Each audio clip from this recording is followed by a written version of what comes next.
next hour, we're going to talk about how you can prepare for creating your CAPER in IDIS. We will have some time for question and answer. That's why we're starting promptly on time, so we can make sure we have enough time for you.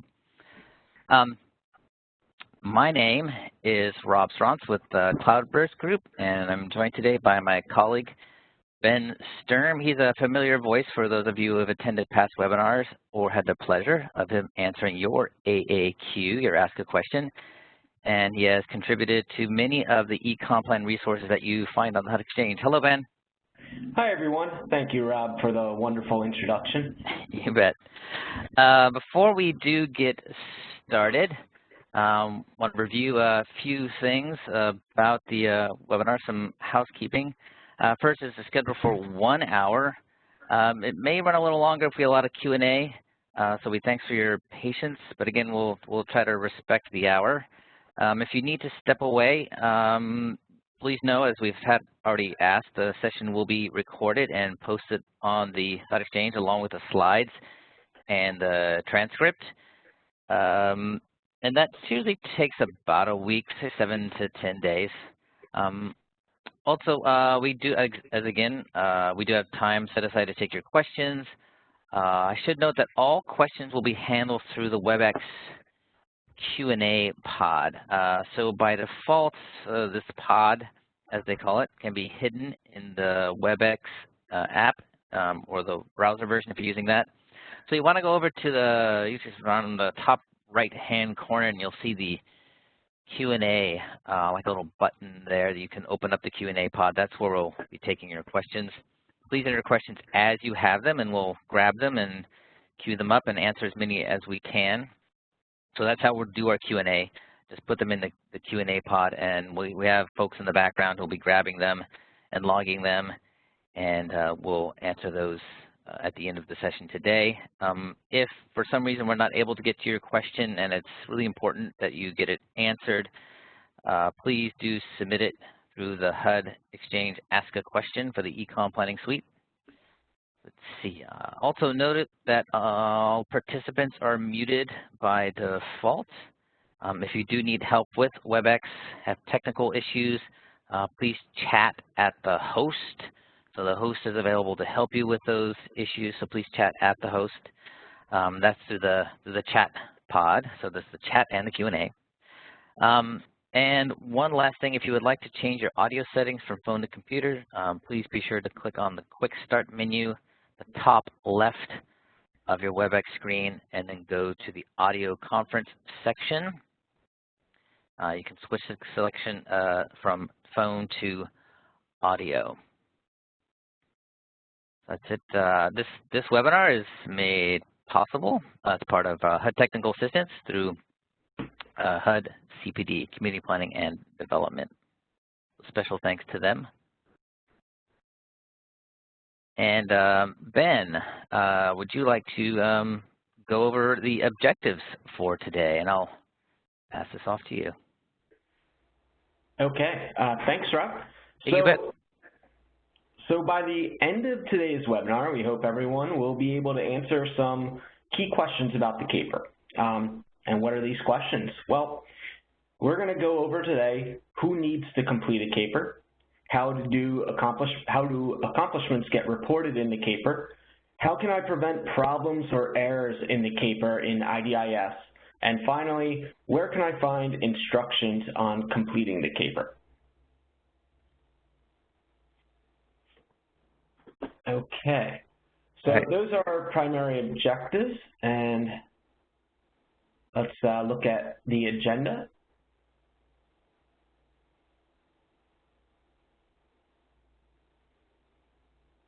So this is, I think it's important to note, this is going to be the first of 2 webinars.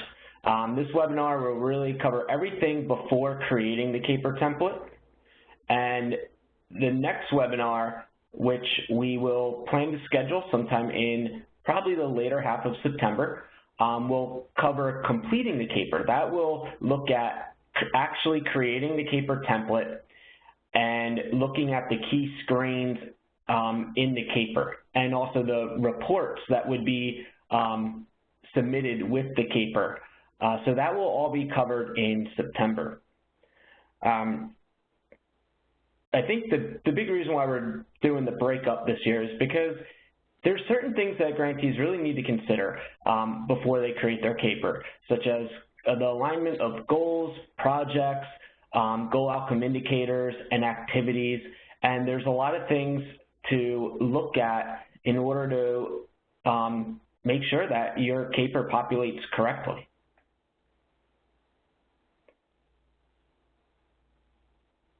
What we will not be really looking at for this one, we're going to be keeping today's session basically covering basic CAPER information and how it links to the annual action plan.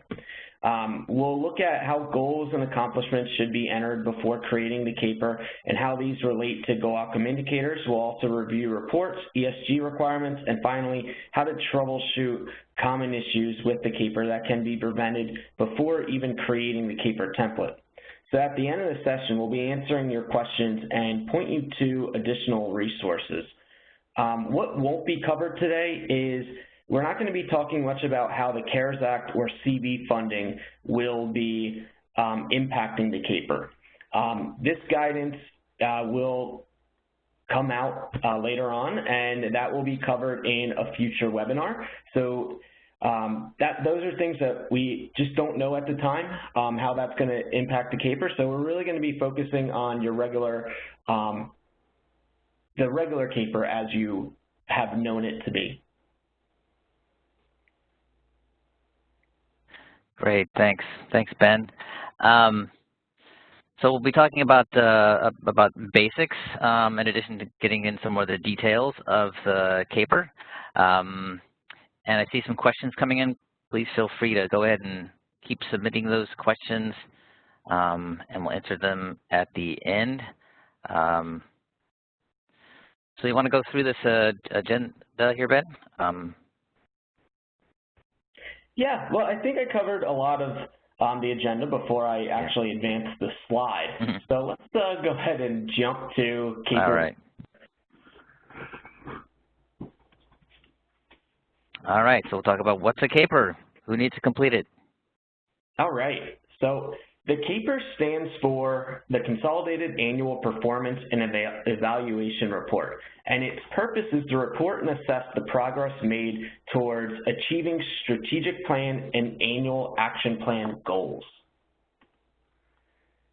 It records different types of data, such as progress, goals versus outcomes, beneficiaries, assisted resources made available or invested, actions taken to address fair housing and affordable housing actions. It touches on homelessness and other program-specific data. So an important question that Rob, you asked is, who creates the CAPER? Each grantee is responsible for creating and submitting their own CAPER. This also includes participating members of a home consortium. So those of you that are part of our home consortium and you're a participating member, you may recall that when it comes to the consolidated plan and annual action plan, only the lead entity can create and submit those plans. However, with the CAPER, this is the one time in IDIS that you can create the template. So both the lead entity and the participating members of a consortium can and should create their own CAPER template.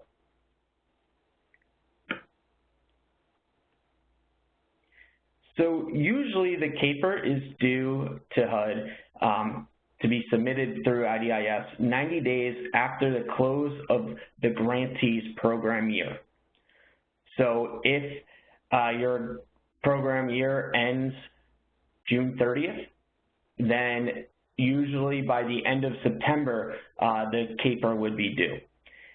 Now, however, this year, in light of the coronavirus pandemic, HUD has extended this deadline to 180 days for program year 2019 CAPERs.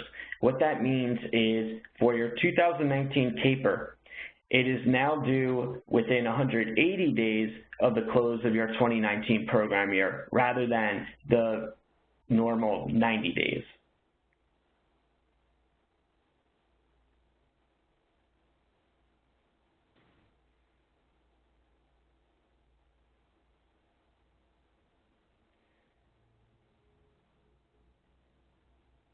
Okay, you want to walk us through the timeline here?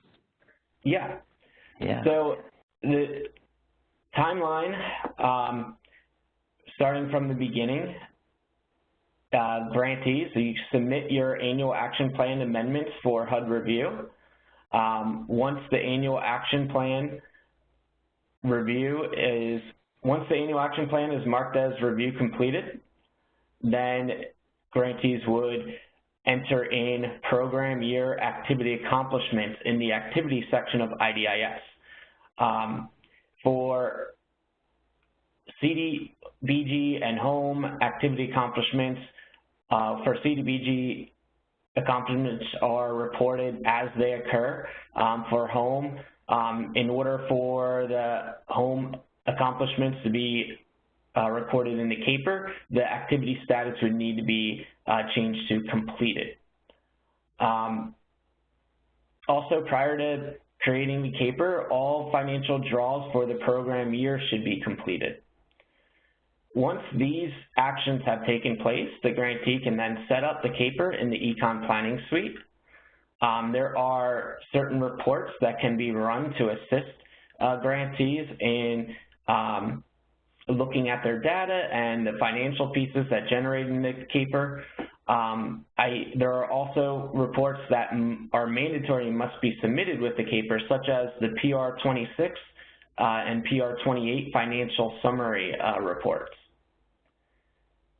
When grantees complete the CAPER, again for 2019 CAPERs, this would be within 180 days of the close of your program year, you would submit the CAPER to HUD in IDIS. You can also use the download as Word document tool to create a version for your public participation. And once you complete your, I got a little ahead of myself with the steps, when you do go for your public participation and your public comment, after that is completed, you then will submit your CAPER to HUD in IDIS. Great, thanks, Ben. So in summary, CAPER is really how HUD grantees tell their story to HUD, Congress, and the public. And everyone needs to, every grantee who has submitted an action plan must submit a CAPER.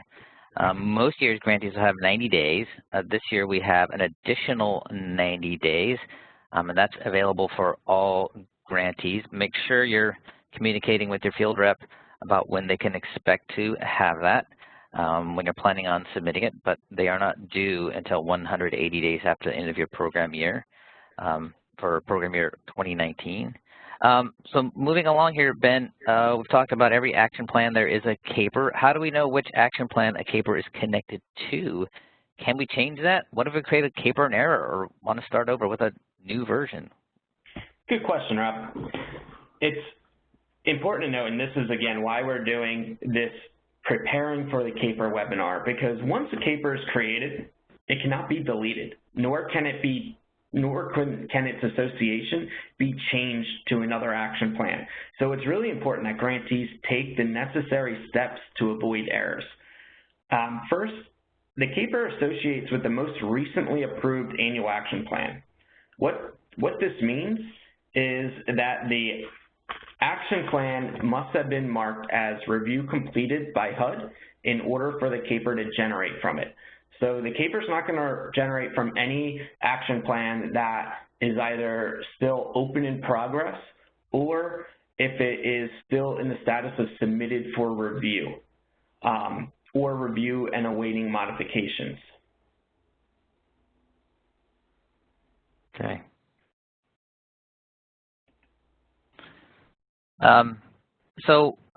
We need to be careful about editing and submitting the correct version of the CAPER. We also need to be sure that that action plan is in status review completed, correct?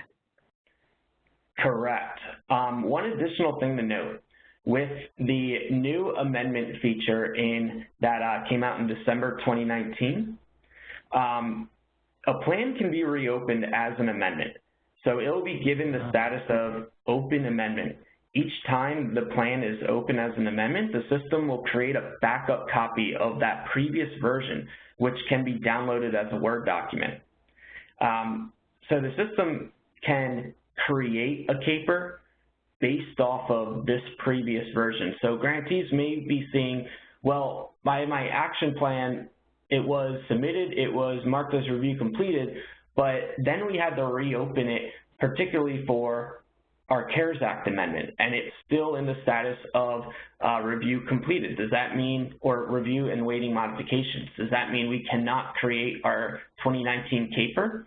Not necessarily. What will happen is the system can create your CAPER and it will just associate itself with the last version of the 2019 action plan that was marked as review completed. So anything that was added to that amendment version will not be included in the CAPER, but at least the CAPER will still create, the system will still create a 2019 CAPER based off of the originally approved action plan. Great. Thank you. That's helpful. A lot of great questions coming in. Keep submitting those. I do want to note that to the extent that they diverge from our topic today or deal with policy questions or things beyond actually preparing for your CAPER, we will not be able to answer them. Please, connect with your head rep on those. And then also thanks for the questions. I can see that you are tracking along with us. It's great. So we all know from creating the 5-year con plan and the annual action plan that CAPER is reporting the grantee's annual or progress against goals. So how does IDIS make the connection between the goals and our con plan and action plan, our accomplishments at the activity level? How does that happen in IDIS? So it's very important that IDIS activities be aligned to projects and goals. The project in the associated annual action plan and the goals in the associated action plan, as well as the strategic goals in the associated consolidated plan. First, the grantee should double check that the activity is associated to that same project ID that is listed on the AP35 screen in the action plan. That's how the activities get tied to the goals that are populated in the CAPER. Really, that project is the bridge that connects the IDIS activity to the annual goals in the action plan. Second, grantee should also ensure that the goal outcome indicator, or GOI, for the project was used for the annual and strategic goals. So make sure that you're using the same goal outcome indicators. So you look back at your action plan and make sure that the same goal outcome indicator for your project is listed on your annual goal. And then look at the associated con plan, go to the strategic goals section and make sure that that goal outcome indicator was selected for the associated strategic goal as well. Yes, Appendix B, that's very important. Remember that, go to the Appendix B of the eCon plan suite desk guide there and in the back. Yep, and finally, helpful. Grantees, they need to confirm that the activities matrix code for CDBG activities or the home activity type for home activities matches the suggested pairing of the project's goal outcome indicator in the action plan.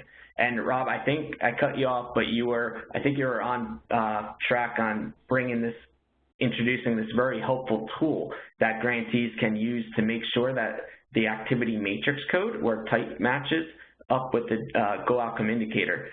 Sorry, I got a little stumbled there, but what this tool is it's Appendix B of the eCon Planning Suite desk guide. It's the goal outcome indicators. What this appendix shows is we have a snapshot of it on the PowerPoint here, but it also lists out a table that lists each goal outcome indicator, and then it provides the suggested matrix code and home activity type pairings that should be selected for that goal outcome indicator. So in the strategic plan and the action plan for each goal and for the projects, you're selecting the goal outcome indicators, But in the activity level in IDIS, you're selecting the matrix code, and each goal outcome indicator has a suggested pairing of matrix codes that grantees should be creating their activities under, and making sure that those matrix codes match up with the goal outcome indicator is very important to ensure that the correct actual data in your CAPER populates for each goal that's listed in the CAPER. Okay. So is there anything that this is IDIS going to tell me if I get it wrong? If I haven't matched my goal outcome indicator, my units of measure at the goal level, I haven't set up my activities correctly, is there any indication anywhere that I've done it wrong? No, unfortunately, the system does not.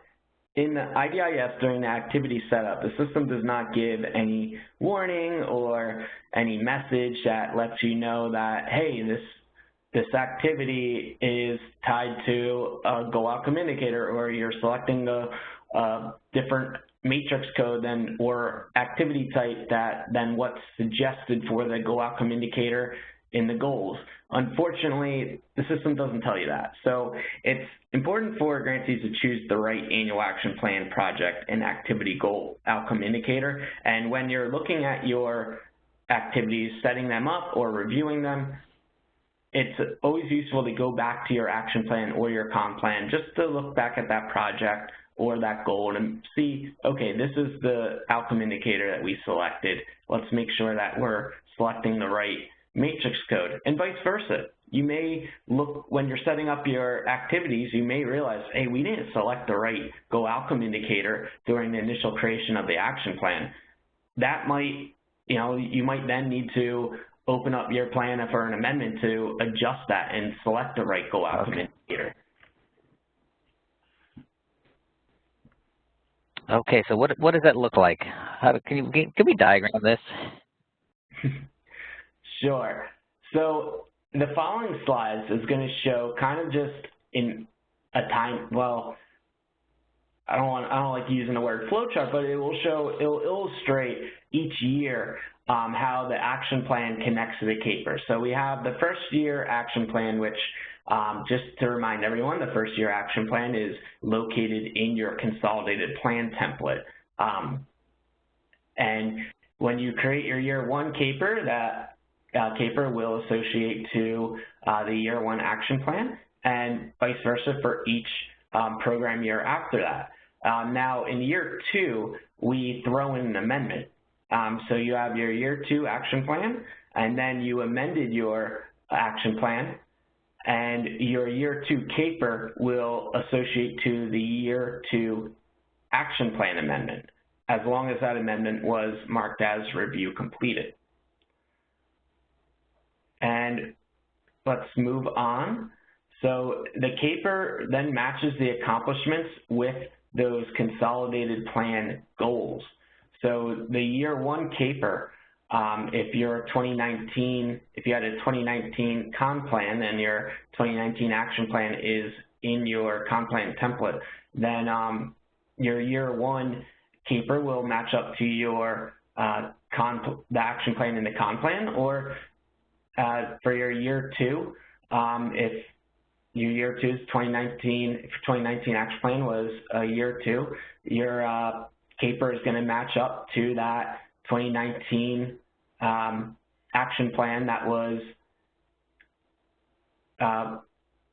that's in the annual action plan submenu, and same with year 3, 4, and 5.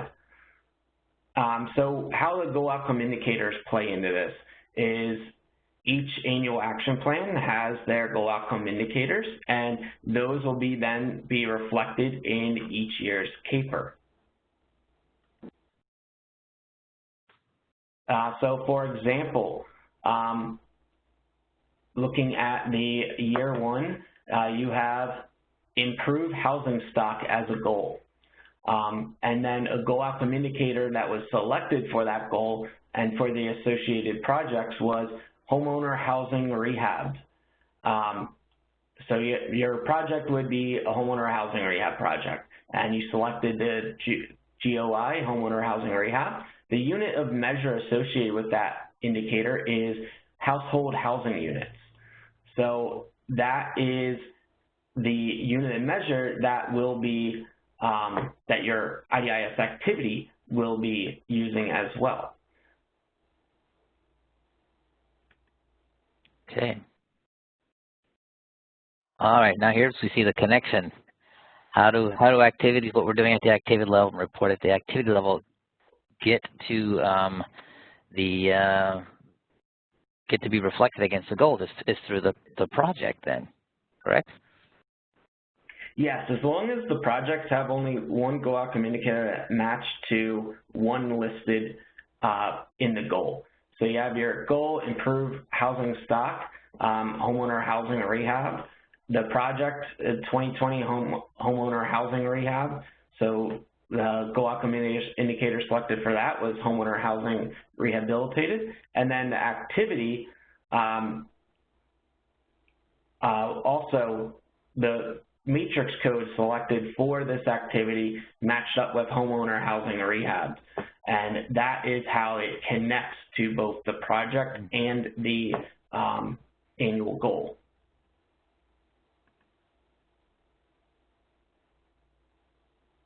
And there we go, okay.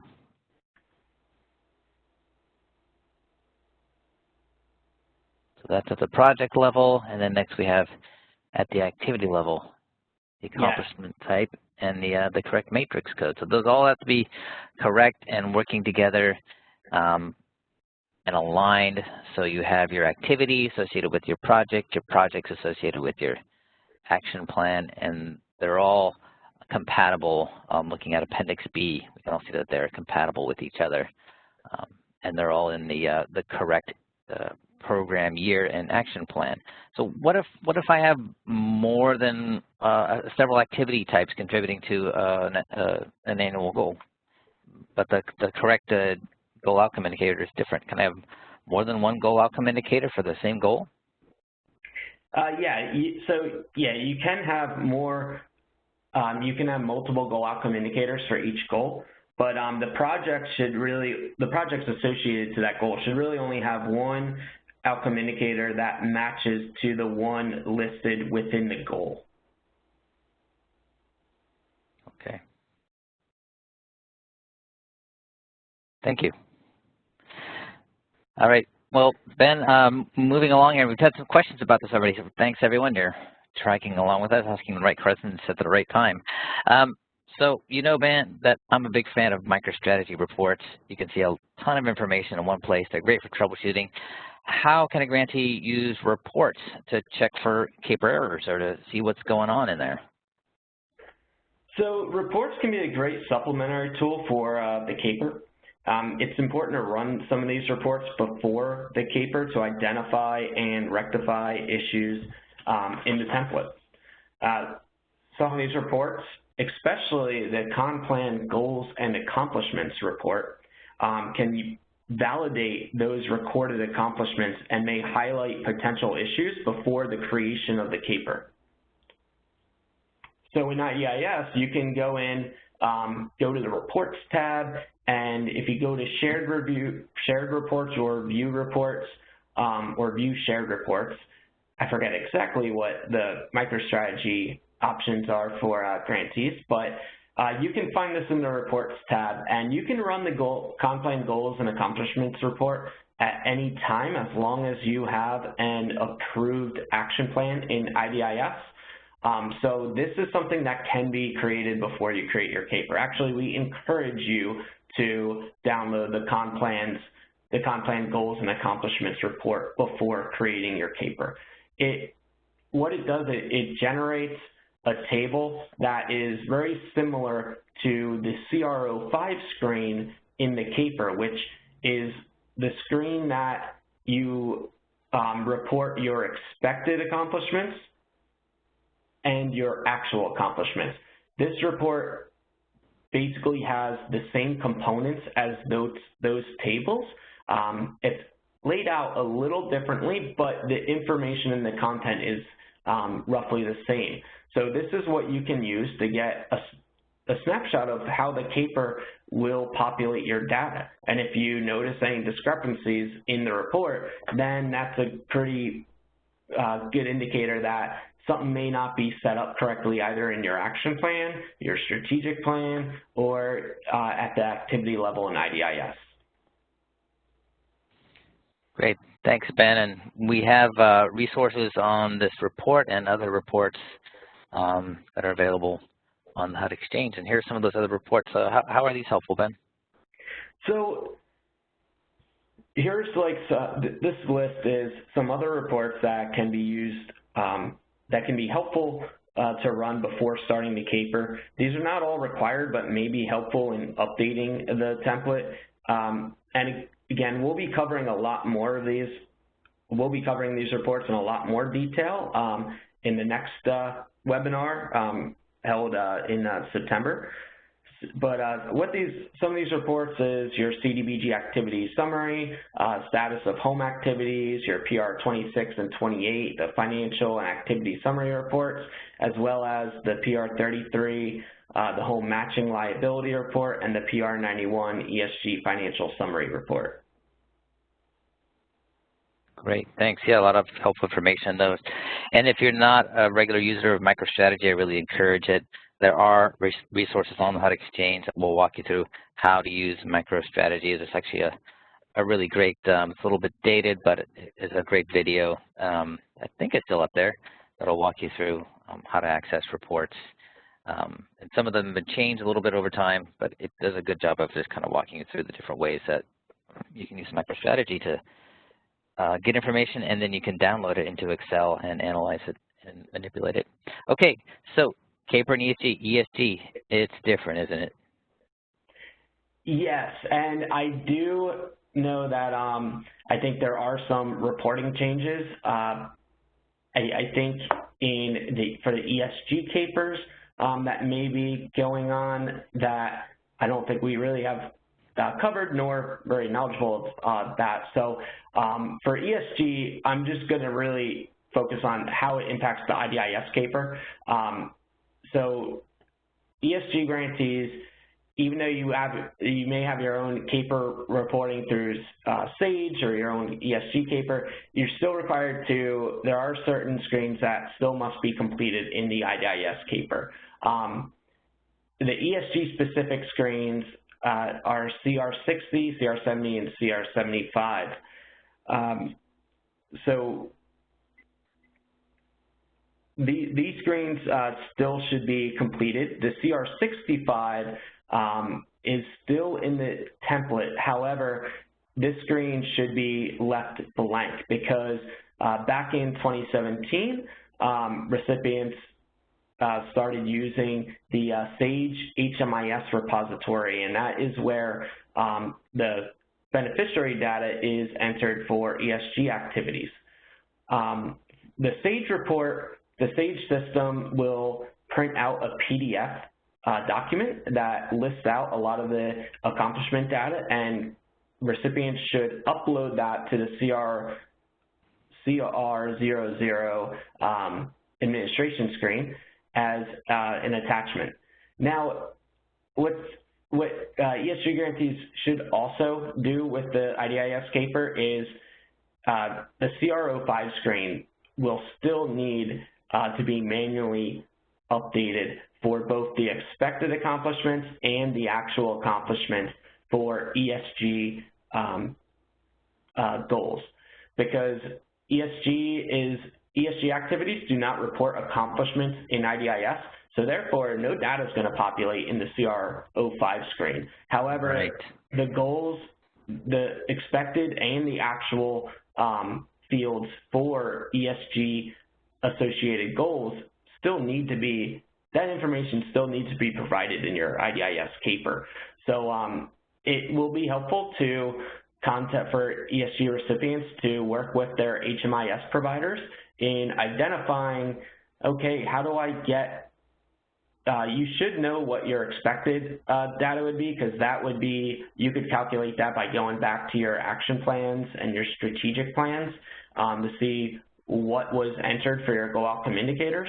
But for the actual data, that's where it'd probably be helpful to work with your HMIS provider in looking at what the actual total beneficiary data that matches up to your the goal outcome indicators that were selected. There are also some resources that recipients can go to for ESG. They are on HUD Exchange,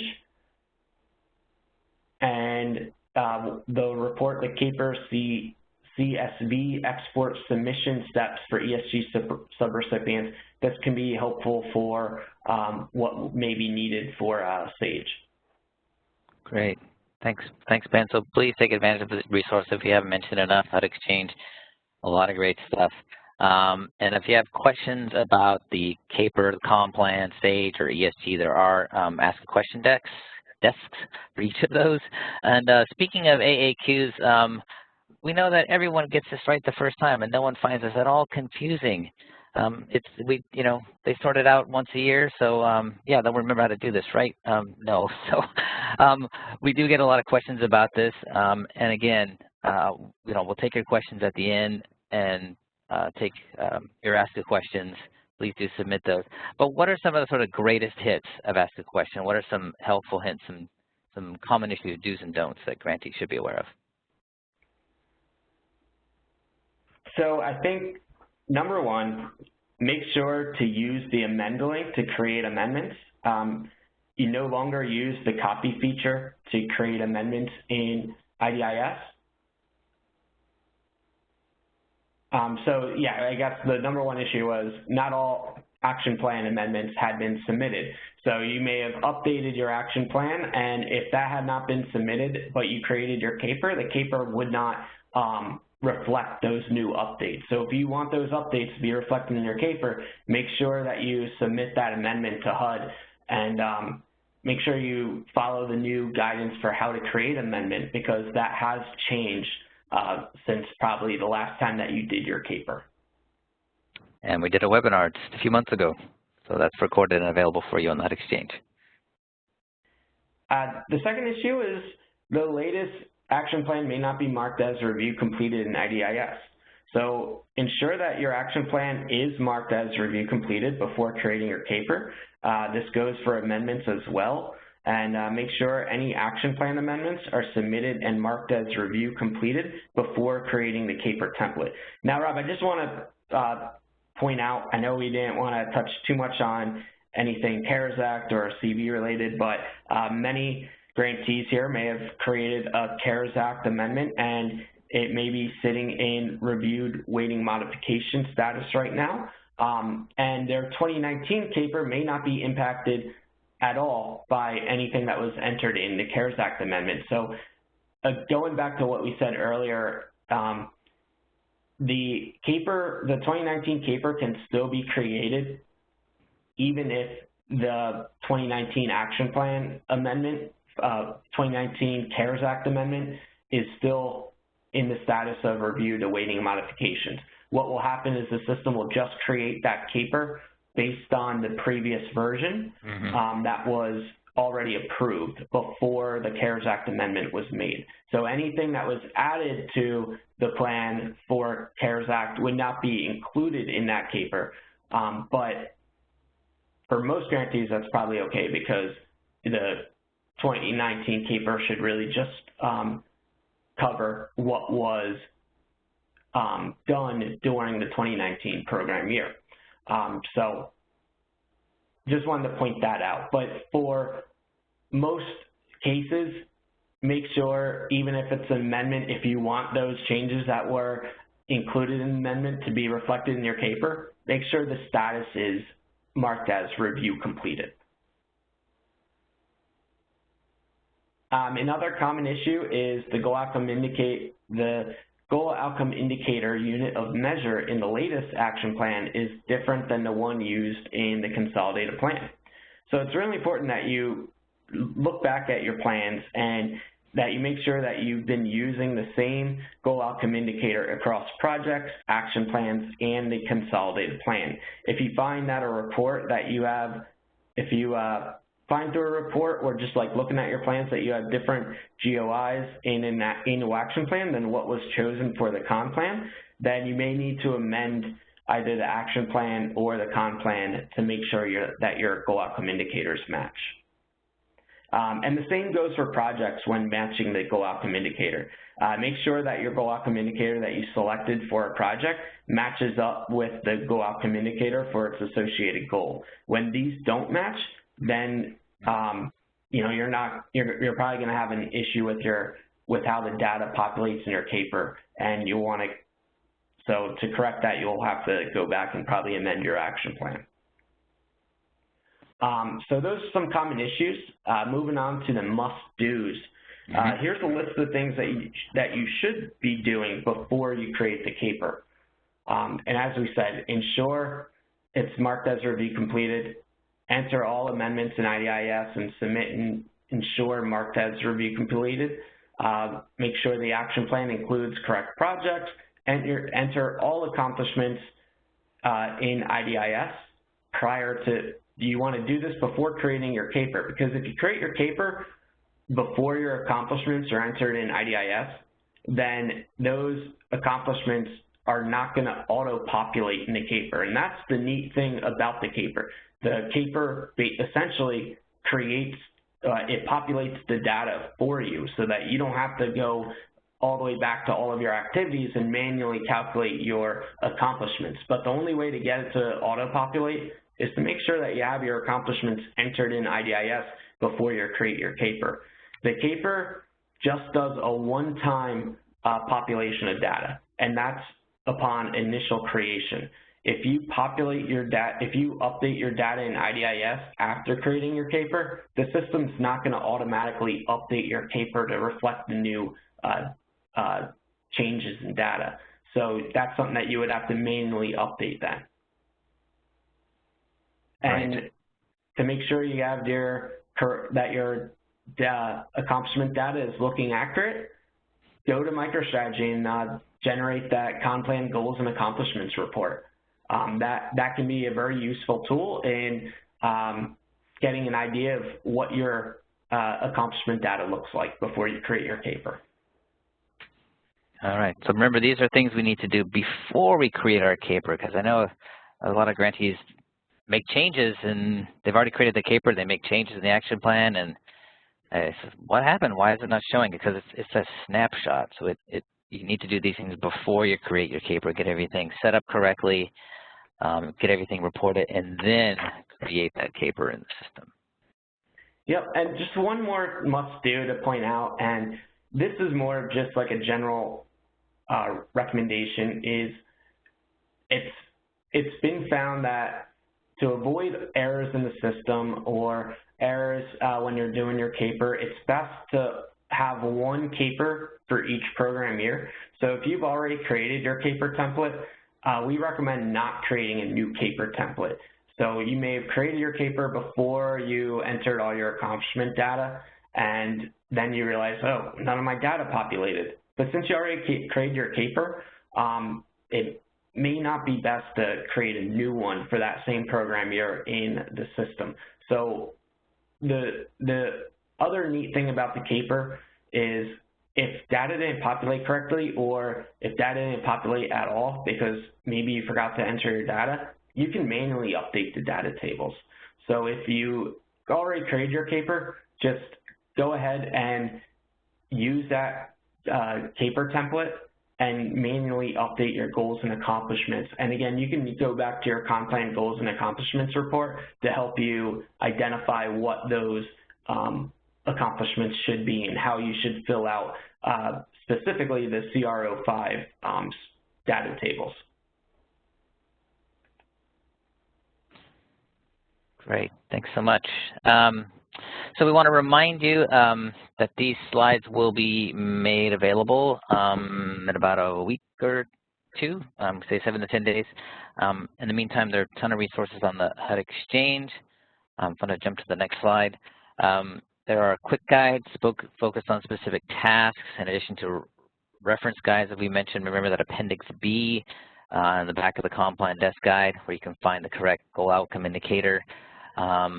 Combinations for the activity type, and for CDBG, the correct matrix code and goal outcome indicator pairing.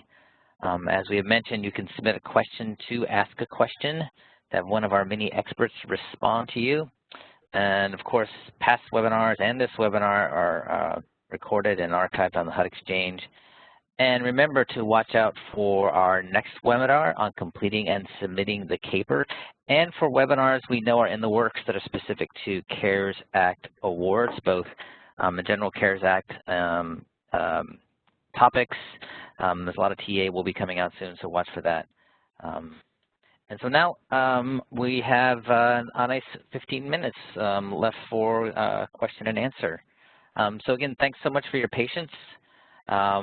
All questions should have been submitted and can still be submitted through the Q&A pod. Remember, it may be hidden, so you'll have to select it to see it and be able to enter questions. Some of those questions have been answered as we've gone along. But right now, we'll start handling those, and we'll do the best we can to answer as many as we can. I think, is it Laura or Joel who's going to be throwing us the questions here? It's going to be me. Hey, Laura. Laura, hi. So if you're ready to start taking some questions. Absolutely. We had a few around deleting a CAPER. Why can't they delete a CAPER out of the econ planning suite? And what should they do if they already set up their CAPER way too early? Well, I think this goes back to what I kind of just finished off saying is, well, I guess what we indicated in the beginning of the webinar is, unfortunately, the CAPER cannot be deleted. So if you created, and just like any con plan, action plan in the system, once the template is created, it will remain in the system, and grantees do not have the functionality to delete. The best case is if you already have your CAPER created and say it was created by accident, just continue using it. You can manually update your data tables, and you can go back to your con plan and goals and accomplishments screen to look at how the data will populate, and that would be very helpful for the CR05 screen. And then you could go back to the other MicroStrategy reports to assist with some of the other, to get an idea for some of the other data that will need to be included in the CAPER.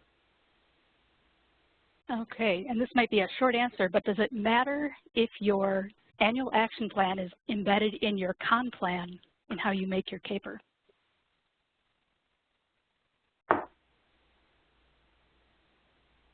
I'm sorry, Laura, can you repeat that one again? Sure. Does it matter if your action plan is embedded in your consolidated plan in how you make your CAPER? If I'm understanding this question correctly, I think the question is, will my CAPER generate for first year action plans, since the first year action plan is embedded in the consolidated plan template? The answer to that is yes. Yeah. Okay. And again, when should people start preparing their CAPER? Before the end of the program year or after the end of the program year?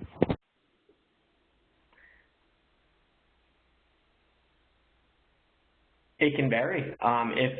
If the plans need to be updated or changes happen throughout the program year and an amendment would be needed to reflect those changes, whether a goal was added or a new activity was added or new funding was added, those changes may need to be reflected through an amendment that grantees would need to do before they create their CAPER. They can do that before the end of their program year or after, just as long as they do it before they actually create the CAPER. As far as IDIS reporting for activity accomplishments, if it's a CDBG activity, accomplishments are reported throughout the program year. So they're reported as the accomplishments occur. However, for home, accomplishments are reported when the activity has been completed. So it could vary on whether it's CDBG or home. So that's something that maybe at the end of the program year, grantees may want to focus on reporting their IDIS accomplishments. But again, that's something that could be done before or after the end of their program year. Okay, and what about activities that are open from a previous program year? How does that accomplishment data end up in their 19 CAPER? As long as the accomplishment occurred during the 2019 program year, they can report that for that program year, and then that would be reflected in their upcoming CAPER. Mm-hmm. And I'll add that that's CDBG. Home is when it is complete, but for CDBG, yeah, it's going to be prior year home activity. Like say a 2017 home activity was completed during the 2019 program year, then the accomplishments for that activity are going to be reflected in the 2019 CAPER because the completion date is 2019. Yep.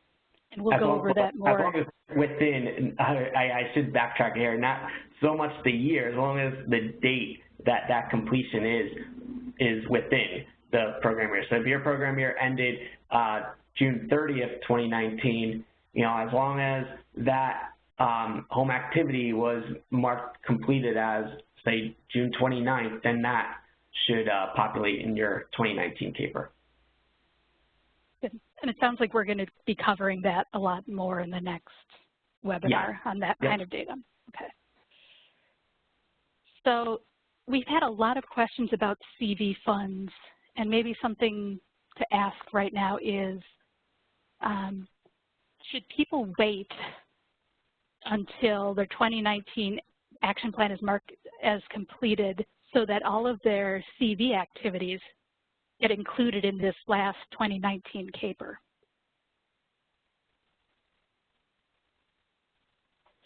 Maybe another way of wording that is, how do people include all of these CV activities from their 2019 action plan amendment in their 2019 CAPER? I think I'm going to hold off on answering that because I'm not really sure yet on how CV activities and accomplishments will be integrated into the CAPER. There's going to be more guidance from HUD about that and future webinars specific to CV accomplishments. So I think just hold tight on that for now. Great. For more guidance to specifically come out about how the CV activities will fit into CAPERs. Okay. And what about the reports you were talking about? Are those going to work now if the action plan is in review and awaiting modification status?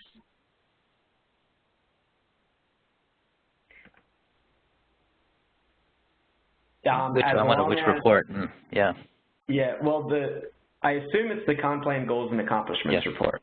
And so if the action plan for that program year was not previously approved, meaning it wasn't marked as review completed, then no. If it's in the status of review and waiting modifications but was not previously approved by HUD, then it's not going to generate for that program year.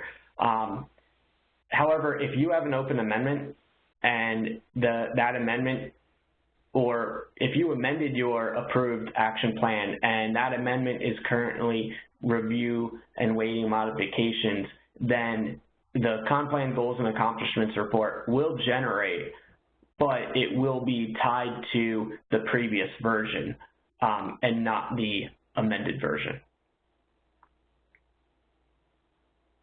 Great. Somebody was asking about, when we were talking about the goal outcome indicators, when we talked about lining those up, are we recommending that there's just one goal per project that lines up? Does it have to be a 1-to-1 ratio between goals, projects, activities? No, you're not. You can have multiple projects associated with goals, or a project associated with multiple goals. You just want to make sure that whatever goals you associated to your project, that you're using this. You're not using different goal outcome indicators. So if you have 2 goals associated to your project, just make sure you look at those goals and that you're using the same goal outcome indicators for the project. And you may not use all goal outcome indicators. Not every project is going to use the same goal outcome indicators that were selected for a goal. A goal may have 4 or 5 goal outcome indicators. A specific project may only be meeting 2 of them. But you just want to make sure that the goal outcome indicators you did select were also selected for those associated goals. You don't want to select a goal outcome indicator that wasn't initially selected on those associated goals.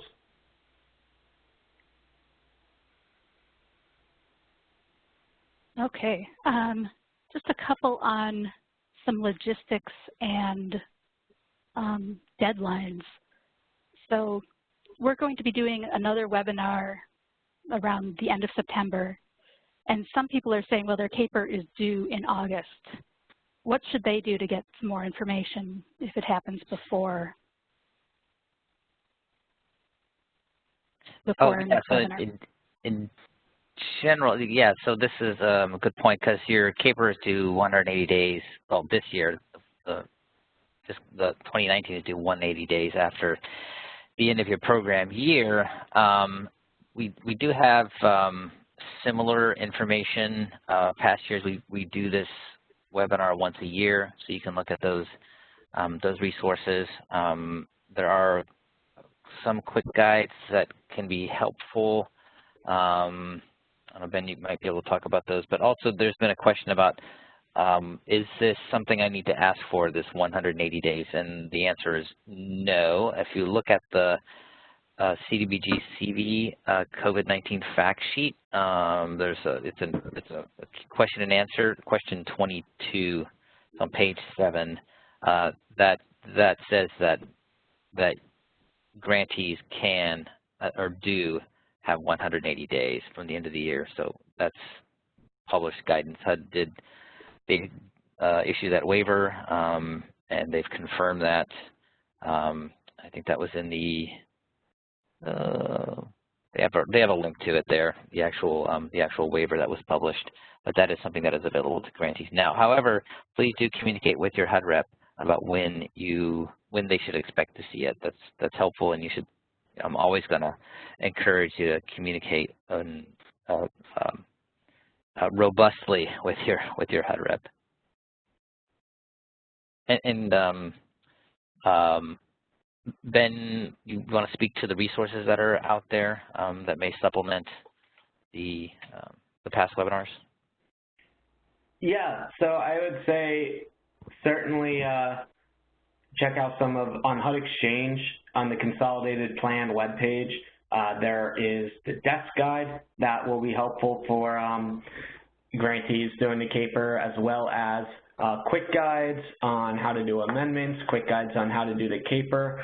There's also past webinars from specifically last summer, a recorded webinar that would be helpful for looking at reports and CAPER screens. And you can always submit and ask a question through HUD Exchange too. So if something's not looking right in your CAPER, you can go ahead and ask a question, and someone will, from the question pool, will reach out and help you with your questions.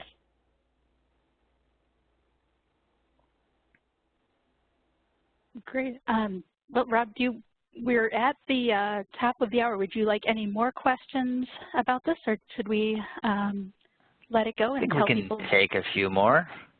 Okay. One that I think maybe just review is if there's a home consortium that needs to complete a CAPER, is the CAPER going to be specific for each community? And kind of a side question is, if the lead grantee or any of the grantees want to submit their CAPER earlier than the others, can they stagger when they turn in the CAPER?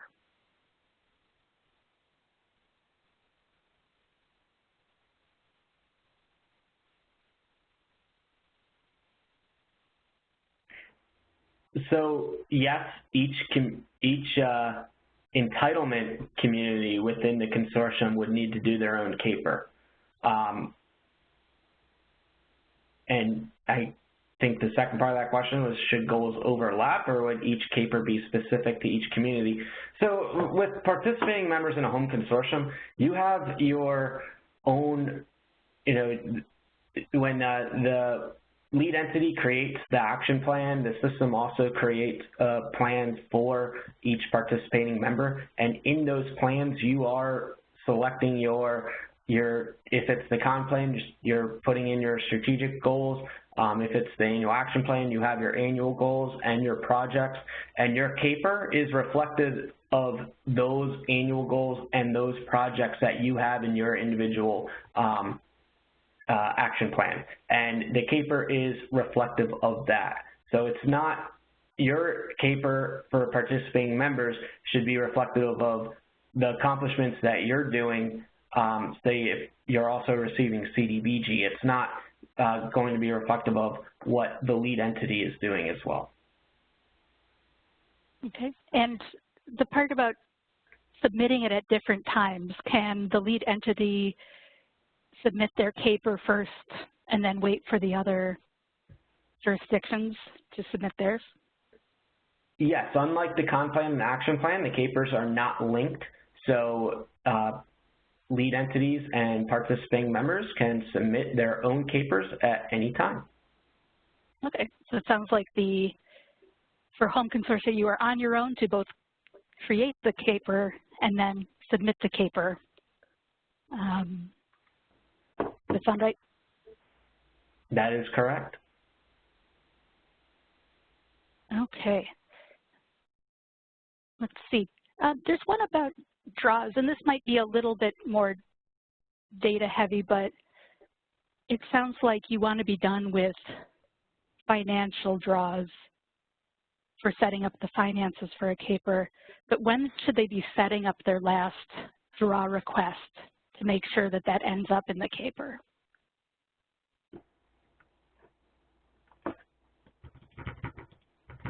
So yeah, so they're asking about the prior year flag. No, I'm asking about the finances, about doing, if they would like to make a draw on an open activity, and they want that to be included as the spending for that program year. Can they do it up until the last day? Do they have to do it a month early? How do you make sure that those? Yes, they can do it through the end of their program year. And if it's within 10 days of the end or the first 90 days after the next program year, they can use the prior year flag in CDBG to flag that as a prior year cost. And if anybody's had problems with prior year flags, that's not on the consolidated plan side, that's on the IDIS ask a question. So any problems with draws and the finance side on activities, they'd want to go to the IDIS ask a question to make sure that that's settled. Okay. And if you really, if you get past the point where you can fix it, or if you discover issues later, in the PR26, so with CDBG, which focuses quite a bit on the expenditure caps that are within a program year, you can make adjustments in your PR26. You have to support those adjustments, but that also can be made that way. That's not desirable. You really want to flag those late expenses, and it's really relevant to CDBG because CDBG has those caps that are based on expenditures within the program year, as opposed to the grant, the origin year of the grant. Although, remember, sorry, getting in the IDS, there are two caps for your planning and admin. There's the program year cap and the origin year cap. So, and if anybody's confused about this and thinks maybe that they've done it wrong, the IDIS ask a question would be where to send that. Okay, we're at 5 minutes after, and please feel free to answer these questions. A lot of these are pretty frequent questions we get and ask a question, so we have questions at the ready, or answers at the ready to your questions. So I think we'll go ahead and wrap up today. Thanks so much for attending. We appreciate your patience, especially if we've gone over a little bit to accommodate a few more questions. Again, slides, recording, transcript will be posted on the HUD Exchange. That'll again be about 7 to 10 days. Usually it takes us to turn those around. I want to thank again our presenter, Ben Sturm, to Laura Dietert and Joel Warren for the slides and for managing the question queue, Nikki Dieninger and TJ Winfield at the controls and registration, also Lauren Boyd, and the entire team at Cloudburst that's helped put this together. Thanks also to the IDIS team at DMI, keeping it up and running every day. And also thanks for all the staff at HUD HQ working from home around the clock these days. So again, thanks for joining us. Good afternoon. Keep up the work and please be well.